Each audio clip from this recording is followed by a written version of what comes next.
நம்ம இன்றைக்கி இட்லி தோசை சப்பாத்தி எல்லாத்துக்குமே சூட் ஆகிற மாதிரி ஒரு காரமான சட்னி எப்படி செய்யலான்னு பார்க்கலாம் வாங்க. ஒரு கடாயில் எண்ணெய் உளுந்து 4 காஞ்ச வத்தல் 4 வெள்ளைப்பொடி இதெல்லாம் சேர்த்துட்டு நல்லா வதக்க வேண்டியதான்.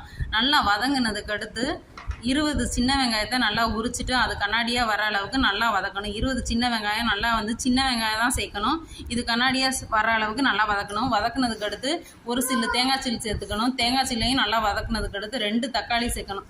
தக்காளி சேர்த்ததுக்கு அடுத்து தேவையான அளவு உப்பு சேர்த்துக்கணும். கல் உப்பு சேர்த்துட்டு அதை நல்லா கரு எல்லாத்தையும் சேர்த்து வெங்காயம் தக்காளி தேங்காய் சில்லு எல்லாமே நல்லா கரு வதக்கணும். வதக்குனதுக்கு அடுத்து நல்லா ஆற விட்டுறணும்.